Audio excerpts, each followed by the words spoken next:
El 24 de julio de 2015, William Rubén Hebron Jr., de 32 años, hizo una llamada a los operadores del 911 del Departamento de Policía de Jacksonville. El despachador fue tomado momentáneamente por sorpresa, ya que no solo estaba denunciando el robo de un automóvil, sino que su novia y el hijo de 21 meses de Lona Lauramore Barton, Lonzy Barton, había sido secuestrado junto con su vehículo. Nadie sabía que la búsqueda del niño se convertiría en uno de los casos de niños desaparecidos más importantes en Jacksonville. A medida que se intensificó la investigación, la policía descubrió varias pistas alarmantes que sugerían que algo más siniestro estaba en marcha. ¿Dónde estaba Lonnie? ¿Cuál era la verdad detrás de su secuestro? Con una población de 970,000 habitantes en 2022, Jacksonville es la ciudad más poblada del estado de Florida. También es la sede del condado de Duval. Es conocida por sus numerosas galerías de arte, su próspera escena musical y sus numerosos museos para los amantes de la historia. También es reconocida por su extenso sistema de parques y vías fluviales.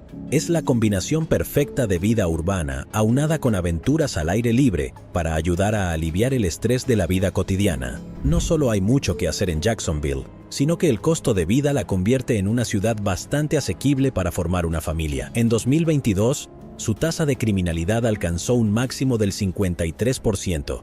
Pero todavía hay áreas que se consideran seguras y aptas para familias. Sin embargo, en 2015, un crimen diferente sacudió la ciudad. A las 2:22 de la madrugada del viernes 24 de julio de 2015, los despachadores del 911 recibieron una llamada de Rubén Hebron, quien informó que su automóvil, un Honda Civic modelo 1995 de color naranja brillante y negro, fue robado de su complejo de apartamentos en Ravenwood. La llamada tomó un giro más oscuro cuando Hebron le dijo al operador que el hijo de su novia, Lonzy Barton, estaba en el asiento trasero en ese momento. Le explicó al operador que intentó perseguir el coche, pero no pudo alcanzarlo. En cuestión de minutos, la policía llegó al complejo de apartamentos de Ravenwood, donde Hebron se fue con su novia, Lona Lauramore Barton, y sus dos hijos, Lonzy, de 21 meses, y su hermana de 5 años. Lily. Hebron les dijo a los oficiales que iba de camino a buscar a su novia, Lona, de su trabajo en Waco's Gentleman Club, que es donde ella trabajaba como bailarina. Había colocado a Lonzy y a Lily en el auto para llevarlos a dar una vuelta, pero poco después de encender el motor del auto, se dio cuenta de que había olvidado algo en el apartamento.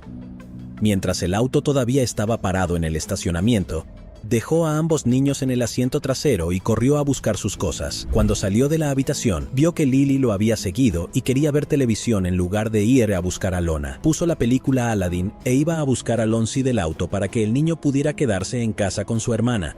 Sin embargo, al salir del apartamento, vio que se alejaba el coche. Luego, Hebron les dijo a los oficiales que había intentado perseguirlo a pie, pero que no pudo alcanzar el vehículo a tiempo. Después de que la policía entrevistara e interrogara a Hebron sobre el incidente, se emitió una alerta Amber y la oficina del sheriff de Jacksonville se hizo cargo de la investigación, con el equipo dirigido por el sheriff Mike Williams y el investigador jefe Tom Hackney.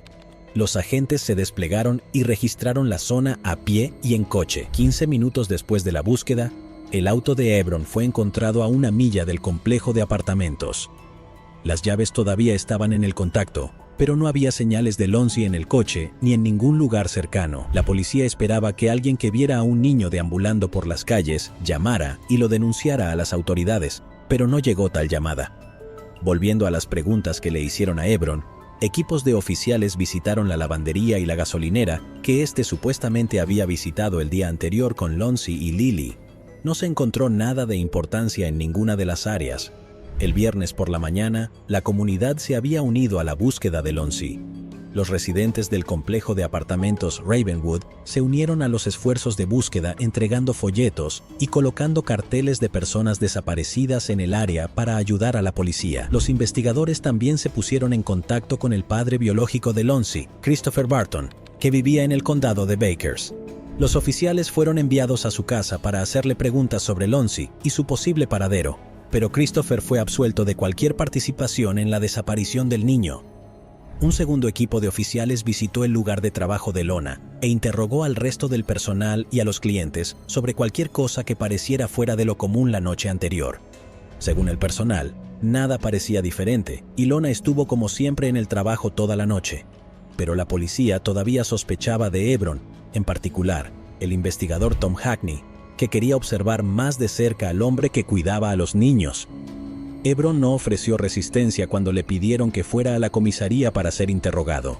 Los investigadores comenzaron pidiéndole a Hebron que contara los acontecimientos de la noche anterior y se apegó a su historia original de cómo se desarrolló el día. Explicó a los investigadores que, a menudo, cuidaba a los niños cuando Lona tenía que trabajar. La entrevista fue informal, ya que los investigadores sospechaban que Hebron estaba ocultando información que podría ayudarlos a encontrar a Lonzi.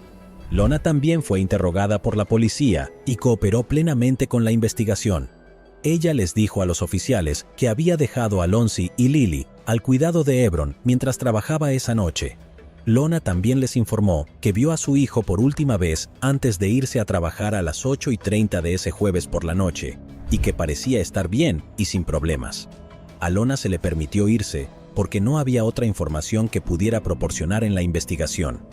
Los oficiales también le permitieron pasar algún tiempo con Hebron antes de su siguiente ronda de interrogatorio. Todo ello mientras la policía los observaba a través de la cámara durante los descansos entre los interrogatorios. A los oficiales les quedó claro que tanto Hebron como Lona parecían preocupados por el bienestar del otro, lo que los investigadores encontraron extraño, ya que estaban lidiando con un niño desaparecido. Después de que a Lona se le permitiera salir de la estación, los agentes regresaron para interrogar a Hebron. Los detectives comenzaron entonces a hacer preguntas más importantes y a limar las arrugas de las declaraciones de Hebron. Admitió haber regresado al apartamento para recoger cocaína que planeaba vender cuando fue a recoger a Lona al club. La frustración de Hebron con la policía se hizo evidente cuando comenzó a enojarse y exigió saber si lo consideraban sospechoso. Sin evidencia física que sugiriera que Hebron tuvo algo que ver con la desaparición de Lonzi, la policía acusó a Hebron de negligencia infantil por dejar a Lonzi y Lily en el auto en marcha y escabullirse para conseguir drogas para él. Como resultado de esto, Hebron fue detenido en la cárcel del condado. Con Hebron entre rejas, la policía comenzó a investigar sus antecedentes personales y descubrió su inquietante historial criminal. La policía encontró varios documentos judiciales presentados contra él en el condado de Duval que datan de 2005. Estos cargos incluían robo a mano armada y agresión presentados por su exnovia. Hebron también recibió libertad condicional por un cargo de robo de automóvil. Según los documentos judiciales, también fue acusado de dañar tanto a su exnovia como a su hijo, después de que él la agrediera violentamente mientras estaba embarazada. Su ex también lo había acusado de acoso. Además, en el pasado había atacado a una de sus hermanas, lo que provocó que ésta fuera hospitalizada. Hebron también amenazó con dispararle a la sobrina de 12 años de su exnovia y le trasladaron un cargo de drogas desde el condado de Bakers. Pero eso no fue todo, amigos. Hubo nuevos cargos presentados contra Hebron por la misma exnovia, alegando que él la agredió en el apartamento que compartía con Lona y sus hijos el 1 de julio de 2015. La agresión ocurrió cuando ella había ido a buscar a los niños que compartían la custodia con Hebron. Esto ocurrió mientras los hijos de Lona estaban en la sala de estar. Estos cargos pintaron un panorama muy oscuro de Hebron. La policía comenzó a preguntarse si había algo más en la desaparición de Lonzi de lo que les decía su principal sospechoso. Pero a pesar de que la policía estaba cuestionando la versión de los hechos de Hebron, la búsqueda de Lonzi no se detuvo. El sábado, más de 100 agentes de policía fueron desplegados para registrar los parques y zonas boscosas circundantes. Se utilizaron sabuesos y otros caninos en la búsqueda del niño desaparecido. Se llevaron a cabo búsquedas en helicóptero en las zonas densamente boscosas de Jacksonville y sus alrededores. Era rubio y de ojos azules, imagen de querubín, como diría mucha gente. Su joven vida estuvo llena de confusión, con una vida familiar perturbada, y la gente intentaba desesperadamente localizarlo. El domingo 28 de julio de 2015, los equipos de buceo de la policía comenzaron a buscar en los lagos y vías fluviales, dentro y alrededor de Jacksonville. Creían que era posible que un niño de su edad hubiera entrado en uno de los cuerpos de agua sin la supervisión de un adulto. Pero pronto, el fin de semana se convirtió en días y todavía no había señales de Lonzi. Después de 10 días de búsqueda intensiva, la policía redujo los esfuerzos de búsqueda, ya que la posibilidad de encontrar a Lonzi con vida empezaba a parecer sombría. La oficina del sheriff emitió un comunicado al público e instó a cualquier persona que tuviera información a presentarse. Se creó un fondo y el público recaudó una cantidad de $12.800 estadounidenses. La policía anunció que el dinero se utilizaría como recompensa a cualquiera que tuviera información que pudiera conducir al descubrimiento de Lonzi. Pero la policía estaba a punto de tropezar con pruebas clave que hicieron que el caso tomara un giro oscuro y retorcido.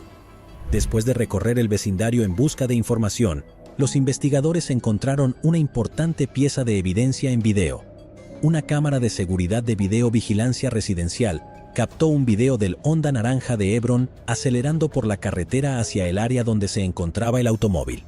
Aproximadamente 10 minutos después, la misma cámara captó a Hebron huyendo de la dirección del automóvil hacia el complejo de apartamentos. Cuando la policía revisó las marcas de tiempo, descubrió que la llamada que hizo Hebron se produjo otros 10 minutos después de que lo vieron corriendo de regreso ante la cámara. La policía confrontó a Hebron con la evidencia en video y él no tuvo una respuesta para ellos. Insistió en que no le hizo nada a Lonzi, pero la policía teorizó que había lastimado a Lonzi y usó el secuestro como una historia de encubrimiento. Hebron se negó a responder más preguntas y quería que un abogado estuviera presente la próxima vez que hablara con la policía. Los investigadores estaban convencidos de que Hebron estaba involucrado, pero no sabían si Lona había desempeñado un papel en el encubrimiento y decidieron que era hora de traerla para interrogarla una vez más. Lo que dejó perpleja a la policía fue que Lona, siendo madre, habría permitido conscientemente que un hombre tan violento cuidara y viviera en el mismo apartamento que sus hijos. También les desconcertó que ella le permitiera consumir drogas abiertamente y venderlas cerca de sus hijos pequeños. La policía trajo a Lona después de que las imágenes de vigilancia se hicieran públicas. En su entrevista con los investigadores, resultó que había estado ocultando información, y la entrevista se volvió acalorada. Lona les había dicho previamente a los oficiales que conoció a Hebron mientras trabajaba como bailarina en Wacos. Visitaba el club con regularidad y era una de las principales fuentes para que ella y los demás bailarines compraran drogas. Comenzaron una relación romántica, pero se unieron por el uso de drogas. La policía empezó a centrarse en su reacción inicial ante la noticia sobre la desaparición de Lonzi esa noche. Según los agentes que habían estado buscando a Lonzi a pie ese viernes, Lona fue entrevistada mientras se dirigía a casa. Durante el periodo de interrogatorio, ella negó saber quién era Hebron y no tenía idea sobre el incidente. Cuando se enfrentó a las respuestas que dio durante la entrevista en la calle, Lona alegó que no comprendió completamente la descripción del niño que le dio el oficial. Ella dijo que no sabía quién era Hebron y que no sabía quién era Lonzi. Él ya nos dijo que tenemos a un niño secuestrado en un auto robado. Lo saco aquí porque yo no sé si este es el auto o no. Sé que no lo es, pero estoy buscando un Honda Civic naranja y un hombre negro. Fue una maravillosa idea. ¿Sabías algo respecto a eso antes? Sí, le dije que sí. No, tú dijiste no. Él le preguntó a tu novio, ¿tienes un novio negro? O si tiene un Honda Civic. Honestamente quiero llegar al punto y comprobar cosas, comprobar para que sea seguro. Bien, bien. Y esa es la primera pequeña cosa que sabía que quería ver. Exactamente, Cristina dijo eso. Antes de yo, ¿sabes? Bien. Antes de decirle que algo andaba mal. Bien. O lo que sea, quería ver. Quería asegurarme que en verdad era mi hijo. Estábamos Rubén y yo y solo les dije que esa era mi situación como fue. Bien, ahora, esa es la verdad. Bien, eso fue lo que dijo Cristina. Le dijiste, porque ella estaba molesta porque le mentiste porque ella sabía verdad. Dime dónde me equivoco. Ella estaba algo molesta como, oye, ¿por qué estás haciendo esto? Tú dijiste, quiero ver qué ocurre antes de yo hablar con él o algo parecido. Quiero hablar con Rubén ahora. Sí, quería asegurarme de que era verdaderamente mi hijo y no el de Dani o el de alguien más. Entiendo. Sabes que se me acercaron como hacemos de niñeras de los niños de otras personas. Quería asegurarme de que era mi hijo con seguridad. Bien, le dijiste a Hebron. Sí, pero... ¿que era Lonzi o...? Exacto. ¿Es lo que dijiste? No sabía que era mi hijo en el auto o no. Quería asegurarme muy bien. Quería llegar allí y ver. Lonzi no es un niño negro. Bueno, ella es... niño varón blanco con un... Tú sabías que estaba hablando del tuyo. Solo quería asegurarme de que era verdad. Nadie estaba especulando, detente, nadie estaba especulando. Ella le dijo al oficial en una entrevista anterior que creía que Lonzi podría haberse colado en el dormitorio y haber sufrido una sobredosis del alijo de drogas de Hebron, y que era posible que Hebron simplemente estuviera encubriendo sus acciones. ¿Qué crees que pasó? ¿Qué creo que pasó? Sí, creo que no lo estaba observando bien cuando le pasó algo, y creo que tal vez simplemente lo estaba. Tal vez consiguió algo, ya sabes, de su cajón o de la cómoda o del suelo o de algún lugar o algo así, y tal vez, ya sabes, una sobredosis accidental o algo así, y se asustó y se le ocurrió algo rápido para, ya sabes, hacer que pareciera otra cosa. En la tercera entrevista, les dijo a los mismos agentes que la historia sobre la sobredosis de Lonzi se estaba convirtiendo rápidamente en un rumor en la zona. Creo que no lo estaba observando correctamente. Y creo que él tampoco consiguió, él tampoco. Dilo. Mi sincera opinión es que probablemente se ahogó en la bañera o no lo estaba mirando en nuestra habitación y agarró algo que probablemente no debería tener. Bien. Esas son las dos únicas cosas lógicas que se me ocurren. Tienes razón. Lona también admitió que Hebron la había llamado ese viernes por la mañana y le había dicho que encontrara su propio camino a casa después del trabajo. Luego confesó que ella y Hebron habían tenido una acalorada discusión antes de irse a trabajar esa noche. Esto fue por un hematoma que encontró detrás de la oreja de Lonzi. Lona también señaló que Lonzi había estado letárgico todo el día y que una sustancia amarilla había estado saliendo de su oreja antes de que ella comenzara su turno. Esta confesión no hizo que la policía sintiera lástima por Lona. En cambio, cuestionaron su responsabilidad como madre, especialmente porque era plenamente consciente del pasado y la naturaleza violenta de Hebron. El 18 de agosto de 2015, Lona también fue acusada de negligencia infantil y de dar información falsa a los agentes durante una investigación. Lona fue detenida en la cárcel del condado, pero fue liberada 6 días después con una fianza de $50,000 estadounidenses. Sin embargo, Hebron permaneció tras las rejas después de que los investigadores descubrieron que había contrabandeado y había intentado escapar durante una comparecencia ante el tribunal, a través de información proporcionada por otro recluso. Un juez dictaminó que Hebron no podía tener contacto con nadie en relación con el caso, ni directa ni indirectamente. Esto se produjo después de que los fiscales se apoderaran de conversaciones grabadas entre Hebron y su exnovia. Se le permitió hablar con sus padres mientras estaba bajo la supervisión de sus abogados para evitar que pasara mensajes dado su intento anterior de escapar. El juez dictaminó que a Hebron no se le permitían visitas. Pero mientras Hebron estaba en prisión, Lona se preparó para un caso de custodia de Lily. Sin embargo, estaba a punto de cavar un hoyo más profundo. Poco después de su liberación bajo fianza, Lona se reconcilió con su exmarido, Christopher. Los dos habían planeado ganar dinero rápidamente con la venta de drogas. Después de presentarse a una audiencia de custodia con respecto al bienestar de su hija Lily, tanto Lona como Christopher se dirigieron a un motel del condado de Baker. Su plan era vender una droga sintética llamada MOD, pero sin que ellos lo supieran, toda la transacción estaba siendo registrada. La pareja fue arrestada y acusada de múltiples delitos de drogas. Christopher recibió una sentencia de 3 años, mientras que Lona recibió una sentencia mayor de 7 años. Tanto Lona como Christopher perdieron la custodia de su hija Lily. Lona recibió un nuevo golpe. También había perdido la custodia de su hija mayor, que tuvo cuando era adolescente.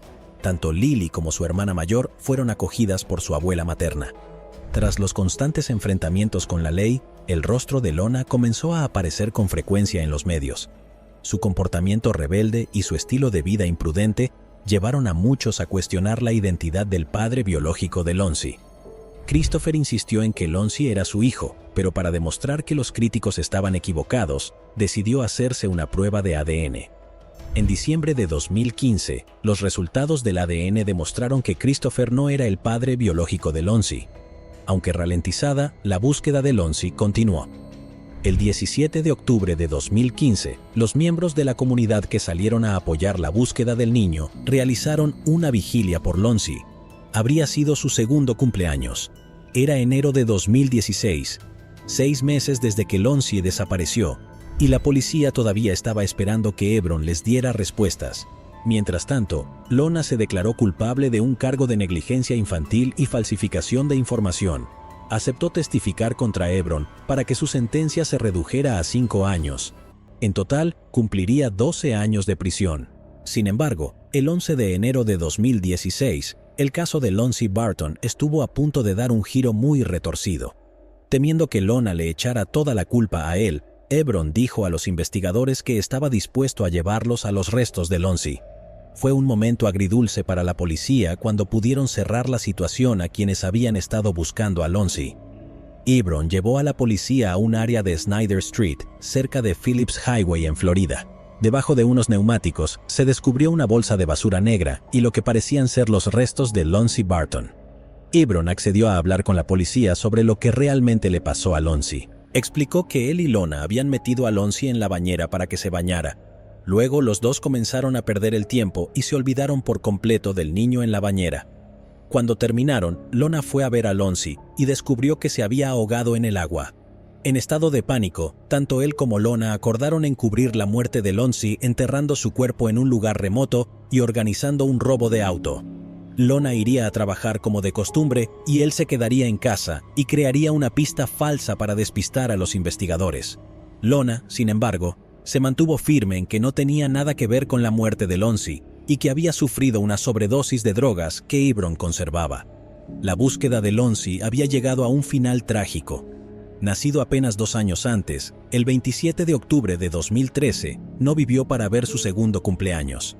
El hijo menor de Lona seguiría siendo para siempre un bebé en los corazones y las mentes de su madre y sus 2 hermanas mayores.